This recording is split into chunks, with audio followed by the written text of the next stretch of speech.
રોજ રોજ જાંબુ લાવી અને શરબત કે જાંબુન શોટ કે જાંબુન કેન્ડી બનાવવાની ઝંઝટ વગર આજે હું અહીંયા જાંબુનનો પલ્પ બનાવીશ, જે તમે 6 મહિના સુધી ફ્રીઝરમાં સ્ટોર કરી અને ઉપયોગ કરી શકો છો.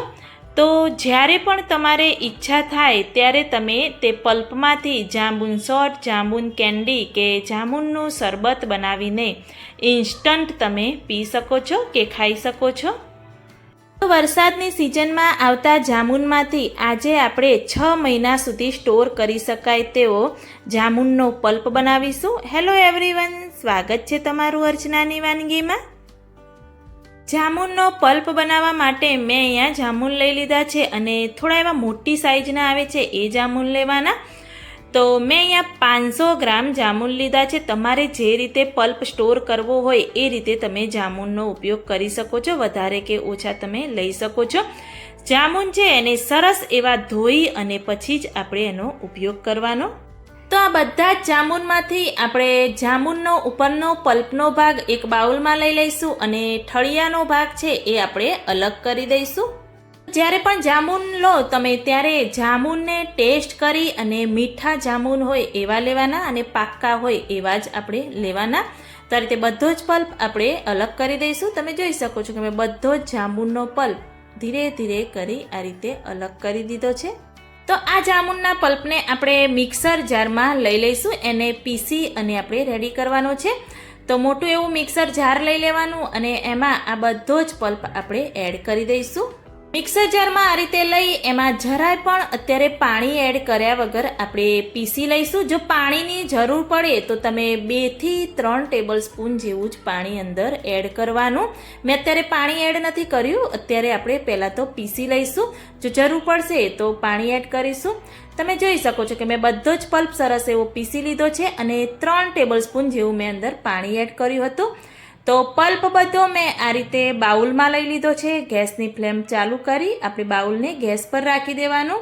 ગેસની ફ્લેમ છે એકદમ મીડિયમ રાખવાની અને આ રીતે પલ્પને આપણે થોડો ગરમ કરીશું. થોડો એવો પાણીનો ભાગ હોય છે ત્યાં સુધી, પાણી બળે ત્યાં સુધી આપણે પલ્પને આ રીતે ગરમ કરતા રહીશું. ત્યારે જાંબુન જેવો ઘાટો કલર દેખાય છે, ગરમ થશે એટલે આ રીતેનો કલર આખો ચેન્જ થઈ જશે અને એકદમ લાઇટ કલર થઈ જશે. તો થોડું એવું ગરમ થયું, પાણીનો ભાગ થોડો એવો બળી ગયો છે. તો અંદર જે બીજી સામગ્રી આપણે એડ કરવાની છે એ અંદર આપણે એડ કરી દઈશું. તો ગેસની ફ્લેમ છે એકદમ મીડિયમ રાખવાની. તો મેં અહીંયા 100 ગ્રામ જેવી ખાંડ લીધી છે. જાંબુન તમારા કેવા મીઠા છે એ રીતે તમારે ખાંડનો ઉપયોગ કરવાનો. 500 ગ્રામ જાંબુનમાં મેં અહીંયા 100 ગ્રામ ખાંડ લીધી છે એ અંદર એડ કરીશું. અડધા લીંબુનો રસ આપણે અંદર એડ કરી દઈશું. થોડું એવું ટેસ્ટ અનુસાર આપણે અંદર સંચળ પાવડર એડ કરી દઈશું. સંચળ પાવડર ન હોય તો તમે મીઠાનો પણ ઉપયોગ કરી શકો છો. મિક્સ કરી દઈશું. તો લીંબુ, ખાંડ, સંચળ પાવડર એડ કરવાથી આ જે પલ્પ છે એકદમ ચટપટો બની અને તૈયાર થાય છે. તો ફરીથી એને બધું જ મિક્સ કરી દઈશું. ખાંડ એડ કરવાથી જે લાઇટ કલર જાંબુના પલ્પનો થયો હતો એનાથી ફરીથી એ જે કલર છે એ એકદમ જાંબુડિયો ડાર્ક કલર થઈ જશે. તમે જોઈ શકો છો કે કલર સરસ એવો ડાર્ક થઈ ગયો છે. ખાંડનું પાણી અંદર થશે, ખાંડ પીગળશે એટલે એ પાણી પણ આપણે મીડિયમ ગેસની ફ્લેમ પર એને થવા દઈશું અને બળી જાય પાણી બધું ત્યાં સુધી, જાડું થીક થાય ત્યાં સુધી એને થવા દેવાનું.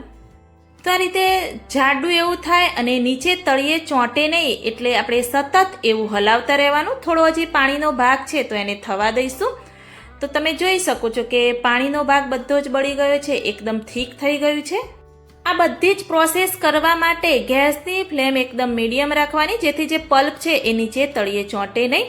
હજી થોડો એવો પાણીનો ભાગ લાગે છે એટલે આપણે ફરીથી 1 થી 2 મિનિટ એને થવા દઈશું અને એકદમ થીક જેવું થાય, જાડું થાય ત્યાં સુધી આપણે પલ્પને થવા દઈશું. જ્યારે પણ તમે શરબત બનાવો કે કેન્ડી બનાવો કે જાંબુન શોટ બનાવો ત્યારે અંદર ખાંડ, મીઠું કે લીંબુના રસનો ઉપયોગ પણ કરવાની જરૂર નથી. ઇન્સ્ટન્ટ એવું બની અને તૈયાર થઈ જાય છે. તો બસ આ રીતેનો પલ્પ થાય ત્યારે ગેસની ફ્લેમ આપણે બંધ કરી દેવાની. કઢાઈને નીચે ઉતારી એકદમ પ્રોપર એવું આપણે એને ઠંડુ થવા દઈશું. તમે જોઈ શકો છો કે એકદમ સરસ એવું પ્રોપર ઠંડુ થઈ ગયું છે અને થોડું થીક થઈ ગયું છે. તો આનાથી થોડું ઢીલું હોય ત્યારે ગેસ પરથી નીચે ઉતારી દેવાનું, જેથી આ થિકનેસ છે એકદમ પ્રોપર બરાબર કમ્પ્લીટ છે. તો જો તમે વધારે પડતું કૂક કરશો તો ખાંડ હોય છે એટલે ચાસણીના લીધે થોડું એવું કઠણ થઈ જાય, એટલે એનું પણ તમારે ખાસ ધ્યાન રાખવાનું. તો આ પલ્પને હું એરટાઇટ ડબ્બામાં ભરી અને ફ્રીઝરમાં સ્ટોર કરી દઈશ. જ્યારે પણ બનાવવું હોય કંઈ પણ તો બહાર કાઢી જરૂર મુજબ બહાર લઈ અને બીજું ફરીથી આપણે ફ્રીઝરમાં ડબ્બાને રાખી દેવાનું. તો ઇન્સ્ટન્ટ જાંબુન શોર્ટ, જાંબુન શરબત કે જાંબુન કેન્ડી બનાવવા માટેનો મેં અહીંયા જાંબુનનો પલ્પ બનાવી એની રેસીપી તમને શેર કરી છે. તો તમે પણ આ સિઝનમાં આવતા જાંબુનમાંથી આ રીતે ચોક્કસથી ટ્રાય કરજો. અને જો મારી આ રેસીપી સારી લાગી હોય તો મારી ચેનલને લાઈક, શેર, કમેન્ટ કરજો. મળીએ કોઈક નવા વિડીયો સાથે નવી